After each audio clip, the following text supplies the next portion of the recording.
et cette veillée d'armes pour le gouvernement. C'est demain que Michel Barnier doit dévoiler son projet de loi de finances. Et selon les Échos, la facture des hausses d'impôts sera lourde. Un coup de massue fiscal de 19 milliards d'euros, montant auquel s'ajoutent des augmentations de prélèvements obligatoires, soit une addition totale dépassant les 25 milliards d'euros. Depuis quelques jours pourtant, le gouvernement cherchait à rassurer, indiquant que le montant resterait légèrement inférieur à 20 milliards. En première ligne de cet effort national, les entreprises, dont la contribution devrait rapporter 8 milliards aux caisses de l'État en 2025. Surtaxe sur l'impôt pour les plus grosses d'entre elles, dépassant le milliard d'euros de chiffre d'affaires. Abandon de la baisse des impôts de production pour 1,1 milliard d'euros. Autant de mesures qui feront monter le niveau des recettes attendues.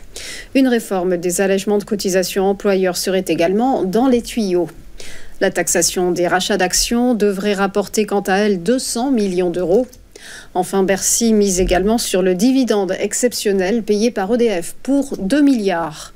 Quant aux ménages les plus aisés, pour terminer, ils verront leur impôt sur le revenu s'établir à un taux plancher d'au moins 20%. On reste dans les finances et on poursuit plus précisément avec notre dette souveraine. Sachez que désormais, la France emprunte plus cher que l'Espagne à 10 ans sur les marchés. Conséquence directe du dérapage à 6% de son déficit budgétaire. Avant l'été, pour rappel, la France empruntait à 10 ans à des taux supérieurs de 50 points de base à l'Allemagne. L'Hexagone doit à présent payer 78 points de base de plus. Une hausse du spread qui relègue la France par rapport à l'Espagne, pays qui, contrairement à elle, n'est pas sous le coup d'une procédure européenne pour déficit excessif. Notre voisin ibérique bénéficiant en plus d'une meilleure croissance et d'une rapide amélioration des finances publiques. Seule mini-éclaircie dans le ciel économique français, la croissance du PIB, qui selon les prévisions de la Banque de France, sera dans la fourchette haute des précédentes estimations, avec une hausse de 0,2% au troisième trimestre, grâce notamment au JO et à l'accélération de l'activité industrielle en septembre. Prochaine étape sérieuse pour la dette française, le verdict des agences de notation. Fitch, Moody's et Standard & Poor's se prononceront au cours des 2 prochains mois.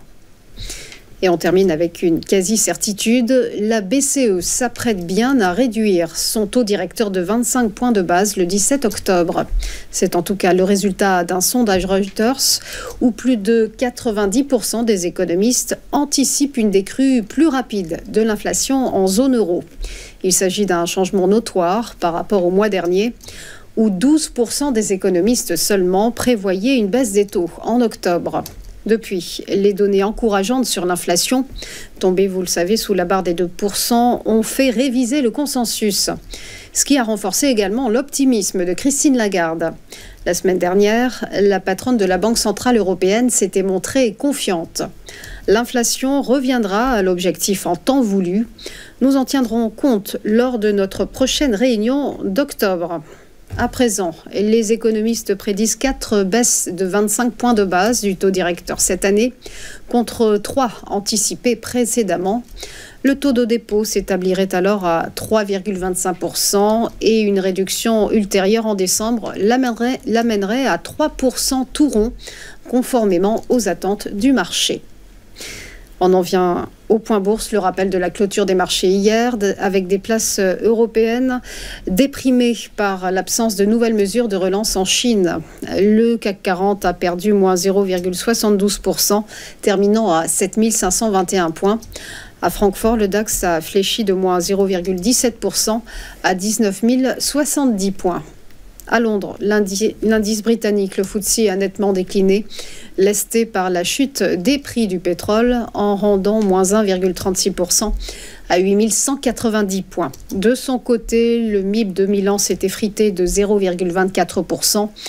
Meilleure forme en revanche pour l'IBEX de Madrid qui a grappillé plus 0,15%. Tout autre scénario, outre-Atlantique à Wall Street, les indices ont terminé dans le vert. Le Dow Jones a progressé de 0,3%, le S&P 500 a avancé de 0,97%. Et la palme de la grimpée est revenue au Nasdaq Composite qui enregistrait une hausse de 1,45%. Et on termine par un mot du Nikkei. L'indice de Tokyo a terminé en montant de 0,87%.